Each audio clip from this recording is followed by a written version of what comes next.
Amazfit baru aja resmi meluncurkan smartwatch premium terbarunya. Kenalin, ini dia Amazfit Balance 3. Kalau kita lihat sekilas, ini desainnya memang masih mempertahankan ciri khas dari seri Balance ya. Bentuknya ini elegan, sporty, dan tetap nyaman ketika dipakai untuk aktivitas sehari-hari maupun olahraga. Pastinya sih kalau seri Amazfit ya ukurannya yang lumayan jumbo ya, besar. Setelah saya pegang langsung, ini ada beberapa hal ya yang menarik perhatian saya. Yang pertama adalah di bagian tombol fisiknya. Untuk tombolnya sendiri dia menggunakan 4 buah tombol fisik, kiri dan kanan. Bagian kiri ini untuk menavigasi ya, yang untuk naik turunin gitu tampilannya seperti ini. Kemudian yang tombol atas untuk masuk ke mode sport. Tombol yang bawah ini untuk masuk ke menu utama atau back juga bisa. Tekan dan tahan ini untuk power on off ini. Di bagian tombol kanan bawahnya seperti ini tampilannya, on off, dan juga ini restart ya.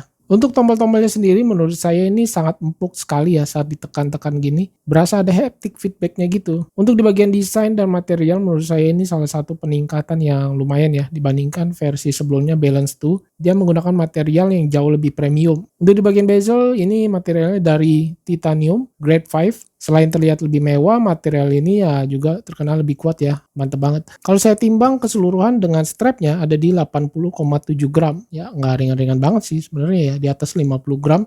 Karena bodinya yang cukup bongsor menurut saya ini dan besar. Smartwatch ini juga sudah bersertifikasi military grade ya. Jadi lebih siap menghadapi penggunaan di berbagai kondisi, terutama untuk berkegiatan di outdoor. Untuk di bagian layar, Amazfit sudah menyediakan dia punya perlindungan layar menggunakan Sapphire Crystal. Seperti yang kita tahu, Sapphire Crystal ini memiliki ketahanan gores yang sangat baik ya, sehingga memberikan rasa tenang saat dipakai sehari-hari, terutama untuk yang suka berkegiatan di outdoor ya. Untuk displaynya juga ini terbilang besar di 1,5 inch dengan panel AMOLED yang sangat tajam. Yang paling menarik menurut saya ini di tingkat kecerahannya mencapai 3000 nits ya. Saat digunakan di bawah sinar matahari ini seperti ini tampilannya. Dia masih bisa terlihat dengan jelas sehingga informasi apa yang ditampilkan di layar ini bisa terlihat dengan jelas ya dan mudah dibaca. Terutama kalau kita sedang berkegiatan di outdoor, panas-panasan di bawah terik matahari ini masih bisa terlihat. Dan bagaimana nih untuk kualitas baterainya? Baterainya sendiri ini cukup besar ya. Dia ada di kapasitas 668 mAh. Dalam klaim resminya, smartwatch ini memiliki ketahanan hingga 21 hari penggunaan normal. Kalau berdasarkan pemakaian saya pribadi, dengan always on display aktif 1 harian, ini turunnya sekitar 19%.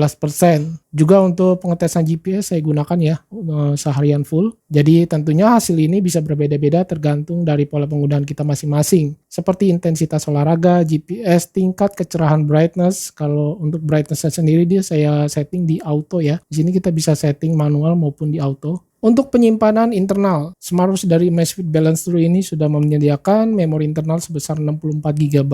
Dengan kapasitas sebesar ini cukup lega ya. Ini bisa menyimpan offline maps, saya sudah download, maupun musik, ataupun podcast, juga untuk map golf juga bisa di-download ke smartwatch ini. Jadi setelah saya download ini itu, sisanya ini di 55 GB ya. Saya sudah download offline maps, juga map golf, juga saya sudah download di smartwatch ini. Di sektor navigasi, sekarang kita lihat untuk GPS-nya. Dia sudah menggunakan dual band GPS, serta 6 satelit positioning system. Yang terbilang untuk lock GPS-nya ini benar-benar mantap banget.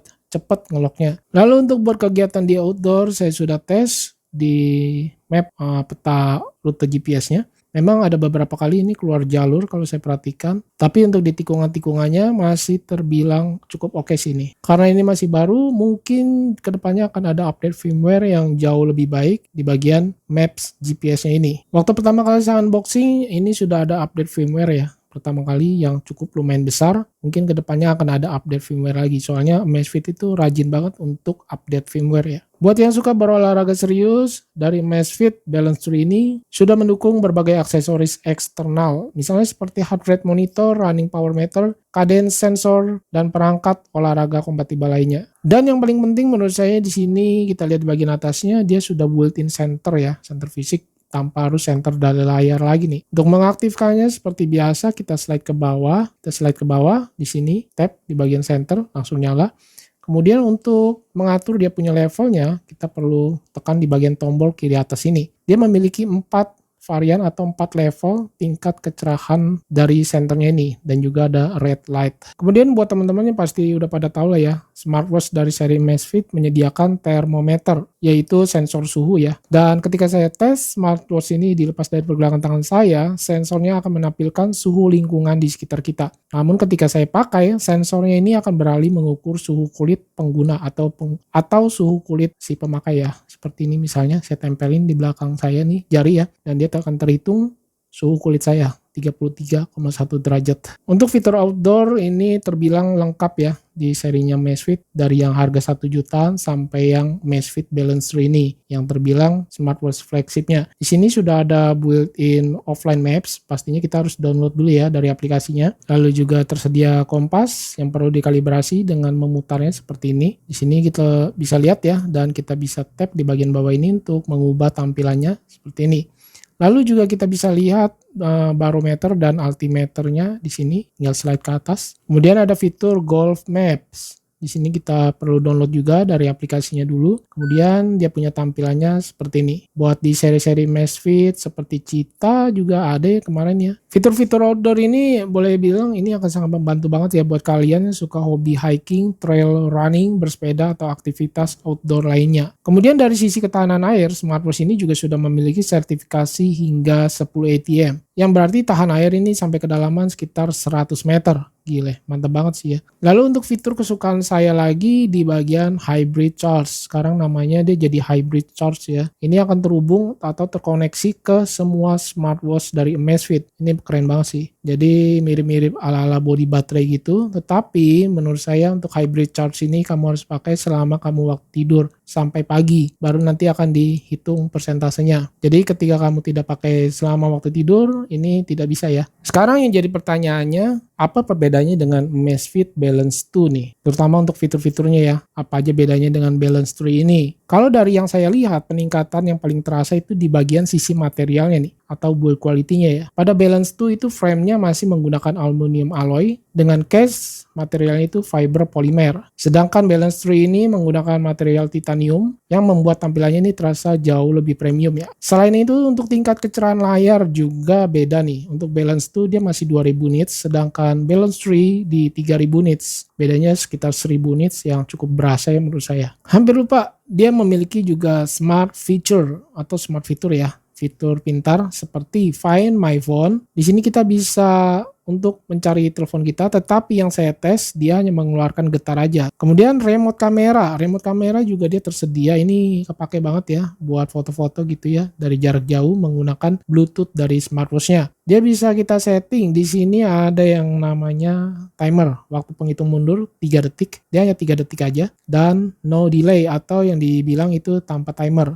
Jadi saya menggunakan tanpa timer, ini sangat responsif, tidak ada lag sama sekali. Kemudian voice memo, ini kita untuk merekam suara kita ya, seperti mencatat tetapi menggunakan suara. Ini sangat simpel dan praktis banget ketika kita mau mencatat sesuatu tanpa harus menulis atau mengetiknya lagi di smartphone. Fitur pendukung lain seperti timer, stopwatch ini tersedia. Lalu fitur kesehatan woman cycle tracking, ini untuk wanitaan ya. Ini perlu disetting dulu di aplikasinya. Audio control ini juga bisa kita gunakan langsung dari smartwatch-nya. Kalender tampilannya dia model bulanan seperti ini. Gila mantap sih layarnya smooth banget. Untuk alarm ini bisa tersedia banyak pilihan ya. Untuk kita add atau kita pasang alarmnya bisa banyak, layaknya seperti smartphone. Lalu fitur kesehatan lain seperti heart rate udah pasti tersedia. Dia berjalan dinamis, bisa dilihat. Bisa tempelin jari saya. Dan dia berjalan 24 jam nonstop ya. Blood oxygen juga tersedia seperti heart rate. Lalu stress level juga ada. Sleep tracking ini menurut saya juga bagus ya kualitasnya dibandingkan serinya Garmin sih. Kalau Garmin menurut saya agak kurang untuk sleep datanya. One tap measuring ini untuk sekali tap dia bisa menjalankan beberapa fitur sekaligus ya. Fitur kesehatan seperti heart rate, SpO2, dan stress level. Dan terakhir adalah fitur Bluetooth call. Smartwatch ini bisa untuk melakukan panggilan keluar ataupun panggilan masuk menggunakan dari smartwatch ini ya. Dan terakhir kita ukur untuk ketebalannya di heart rate sensor, kita lihat ada di 14 mm lebih. Diameternya sendiri ini cukup besar, 51 mm lebih. Dengan lak-tulaknya kalau saya ukur di bagian case-nya ini 51 mm lebih ya. Sangat-sangat besar. Dan di bagian strap Ini kalau saya perhatikan dia menggunakan quick release. Tetapi satu hal, dia modelnya tampilannya nih seperti ala-ala G-Shock gitu ya. Jadi nggak bisa full patah gitu guys. Jadi dia kayak ada penyangganya lagi. Kemudian dia punya quick release seperti ini. Dan case-nya seperti ini. Keren sih, terlihat kokoh dan premium abis. Ya, kesimpulannya dari saya untuk Amazfit seri Balance 3 ini, menurut saya smartwatch yang satu ini benar-benar berasa premiumnya ya, dibandingkan yang Balance 2. Ini saya bandingkan dengan yang Balance 2 ya. Dia dari segi desain yang tadi saya sudah sebutkan, dia menggunakan material titanium dengan sapphire glass, masih sama ya, seperti layar di seri Balance 2. Tapi yang bikin beda itu di bagian material kualitas case-nya atau bezelnya. Kemudian kapasitas baterai yang terbilang besar ya, di atas 600 mAh. Kualitas layar juga yang terbilang oke di 3000 nits, serta ukurannya yang 1,5 inch. Kualitas GPS-nya sendiri juga terbilang oke. Untuk lock GPS-nya terbilang cepat dan sangat responsif. Mungkin satu hal untuk di bagian rute map jalur GPS-nya ya, untuk yang tadi saya kasih lihat, itu ada beberapa kali untuk keluar jalur. Mungkin kedepannya bisa update firmware menjadi lebih baik di bagian kualitas GPS-nya ya. Karena ini juga dia baru launching dan saya baru nyobain sekitar beberapa hari aja. Nggak bisa explore terlalu jauh ya untuk pemakaian saya dengan Amazfit Balance 3 ini. Oke, mungkin segini dulu yang bisa saya sampaikan dari smartwatch terbarunya Amazfit Balance 3 yang udah saya gunakan ini kurang lebih 3 harian deh. Kiranya segini dulu yang bisa saya sampaikan. Saya Freddy dan see you next my video. Bye.